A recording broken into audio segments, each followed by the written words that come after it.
Artinya sudah tidak lagi soal kepalsuan. Apa sih kepalsuan itu?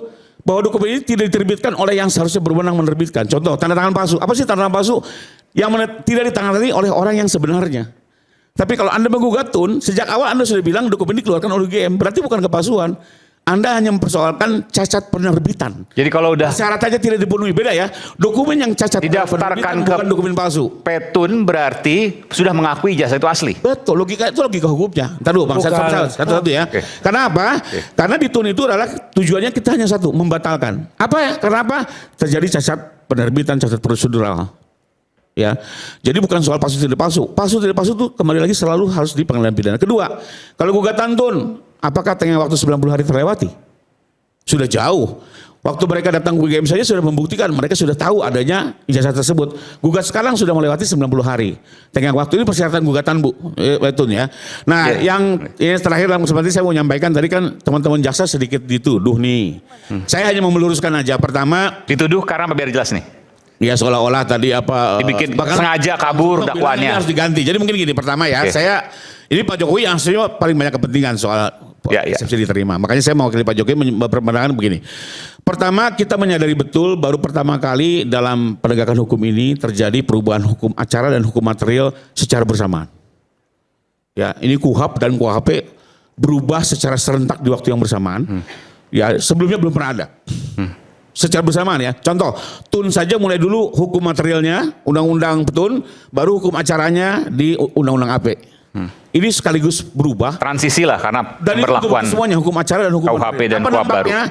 Memang seluruh penegak hukum perlu belajar banyak, perlu cermat, perlu segera adaptasi. Dan ini terjadi kesalahan di mana-mana. Mohon maaf ya. Banyak teman advokat juga nggak memahami, banyak juga dalam upaya hukum kekeliruan karena belum memahami apa yang terjadi di KUHP dan KUHP baru.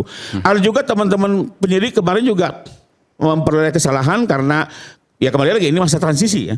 Saya juga temukan ada hakim-hakim di daerah bahkan juga melakukan pelanggaran KUHP karena kembali lagi ini sesuatu yang baru, semua sedang belajar. Ya bahkan juga MA, Kejaksaan Agung, organisasi advokat sekarang sedang terus sosialisasi kepada seluruh anggotanya untuk memahami secara bersama. Jadi menurut saya wajarlah kalau di masa transisi ini terjadi semacam error-error. Ya betul mungkin termasuk elementer, tapi menurut saya ini sesuatu yang wajar dan saya kok melihatnya tetap dalam pemikiran positif. Kenapa? Karena setelah itu pun langsung diperbaiki. Terbukti hari kemarin, jaksa sudah memperbaiki dakwaan dan sudah mendaftarkan di PN Timur dengan nomor 352 kalau nggak salah ya. Dan sudah dijadwalkan sidang berikutnya tanggal 6. Artinya langsung dilakukan perbaikan hitungan hari dan sudah mulai disidangkan. Artinya tidak ada misi yang tidak lah untuk membangun ini itu membuat anti klimak ya. Jadi sekali lagi kalau saya sih melihat ini sesuatu yang wajar ya. Dan ini terjadi di sebuah institusi penegak hukum. Tanggapan bukan hanya di advokat ya, di jaksa, di polisi. Jadi bukan kesengajaan. Bukan kesengajaan. Apalagi sudah ada pendaftaran. Jadi menurut saya kita nggak usah membesar-besarkan, kita tetap percaya kepada jaksa mewakili negara, biarlah dia bekerja secara profesional dan nanti kita lihat dalam perjalanan perkara seperti apa. Jadi kita percayakan betul lah dengan kondisi perkara ini. Saya sedikit sebelum ke ini bahwa soal keaslian atau kepalsuan ijazah ini akan dibuka seterang-terangnya melalui proses peradilan yang fair dan berimbang. Oke, baik. Nanti saya berikan kesempatan. Sedikit ya ke Prof. Silakan. Terima kasih Mas Aiman. Saya sangat tertarik apa yang disampaikan oleh Pak Ferdinand Hutahayan. Menarik sekali, searah dengan pemikiran saya. Yang Petun tadi? Ya, bukan sekali-kali perkara pidana itu mengadili kepalsuan dokumen. Tidak, harus dilengkapi dengan apa yang sering di MA itu disebut sebagai onvoldoende gematigd. Tidak lengkapnya seperti penegakan hukum, nggak lengkap. Harusnya PT UN yang akan melahirkan administratif yang betul. Jika tidak menjadi onvoldoende, tidak akan terbukti. Tidak, kekurangan alat. Nah, kenapa? Karena syarat termasuk asas-asas umum pemerintahan yang baik, duga dengan kewenangan kekuasaan diatur di situ. Tapi kalau mengajukan ke PT UN artinya mengakui bahwa ijazah itu asli, betul? Iya, akan ketahuan nanti prosesnya secara administratif. Enggak, bahwa ijazah itu ketika dilaporkan ke PT UN di proses PT UN, maka dianggap bahwa sudah mengakui bahwa ijazah itu asli. Betul? Asli atau palsu? Oh, belum. Asli atau palsu di PT UN. Kenapa? Karena ada kewenangan yang digunakan secara salah, kewenangan yang tercampur aduk itu di Undang-Undang 30 tahun 2014. Jelas di situ. Jadi akan terjadi all-for-dunde kalau hanya menggunakan hukum pidana, tidak lengkap. Tidak ditemukan itu administrasi seperti apa yang terjadi. Kemudian penelitian baru, ini penting dari hukum administrasi. Ini satu hak yang disebut legitimasi oleh publik. Menandingi apa yang menjadi satu legalitas yang dimiliki oleh UGM misalnya.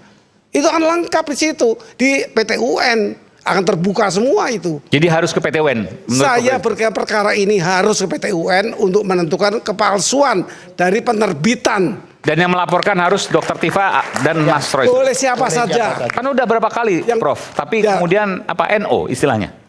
NO perdata. Betul, yang ditun itu kan kemarin Bang Badan Tua ngajukan gugatan. Saya ikutin media ya berita ya. Lalu kena dismissal. Nah yang saya mau tambahkannya begini. Dismissal itu perdamaian. Harus ingat itu kesepakatan sebelum sidang. Dismissal itu kalau di perdata mungkin satu mediasi. Di pidana juga ada mediasi penal. Tapi nggak ada yang pernah lanjut, Prof. Nah kenapa itu persoalannya? Kenapa nggak lanjut? Mesti hakim yang akan mutus nanti. Hakim diputus oleh mediasi atau dismissal. Itu kira-kira. Saya tambahkan ya. Tadi saya tanggapi. Betul, tidak ada yang pernah lanjut kan kasusnya? Ya, nggak artinya kan belum tahu. Bukan diputus, betul. Jadi begini, tadi kan suruh mau nanggapi saya tapi kemana-mana. Jadi saya bingung. Nanggapi saya katanya, tapi kok kemana-mana. Saya tanggapi kembali tadi, ya kan? Yang mana di dalam Perkap itu sendiri itu tidak mengatakan penyidikan, pemeriksaan laboratorium. Mau Dumas, Perkap, enggak. Ini kalau penyelidikan gini nggak ada yang ngomong seperti itu. Apalagi dibilang Perkap. Maaf, kalau ini harus ada pembandingnya. Jadi kalau mau di ke lab harus ada pembanding yang tepat. Iya, itu yang keempat, Prof. Dan pembandingnya harus otentik juga.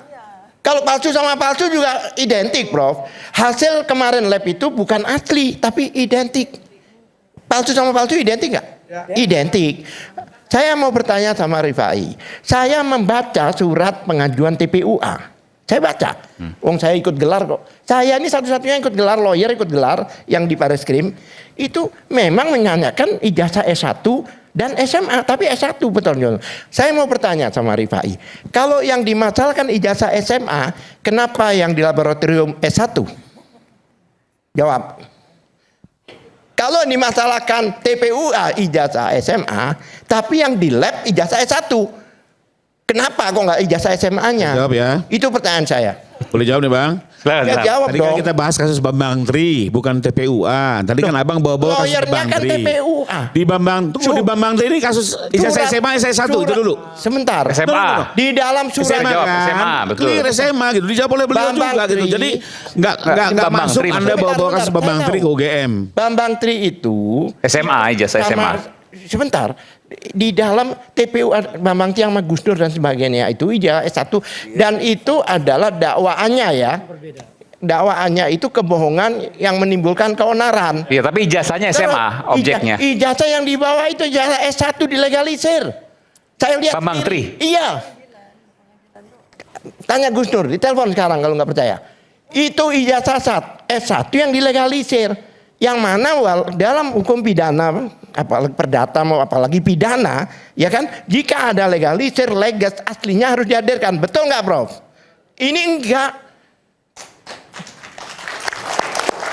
Jadi kalau Ferdinand katakan gitu, saya akan tunjukkan bukti Ferdinand bahwa ijazah yang digunakan adalah ijazah S1 yang dilegalisir termasuk ijazah SMA. Baik Gus Nur maupun Bambang Tri itu S1.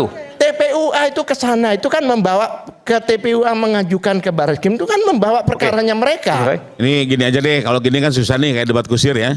Lu nggak kusir, ini Kusirnya fakta. ketinggal, kudanya pergi. Anda yang kusir. Publik saja suruh buka googling putusan Bambang Tri, sekarang di googling nih, ya, langsung di Mahkamah Agung. Iya, dakwanya buka di dalam, objeknya jelas ijazah SMA. Sebentar, dakwaannya karena kalau ngomong gini susah nih pembuktiannya. Googling aja publik, lihat langsung di Mahkamah Agung kasus Bambang Tri. Dasar, Seperti saya apa, boleh. gitu loh. Dakwanya itu kebohongan yang menimbulkan. Makanya kemarin kenapa kami amputasi dakwaan mereka? Karena kami mau diarahkan ke perkara Bambang Tri. Bukan masalah ijazah, link-link yang digunakan ini adalah link-link keujaran kebencian, ini. Cepat-cepat kita amputasi. Kalau enggak bahaya ini. Karena pembuktiannya bukan ijazah.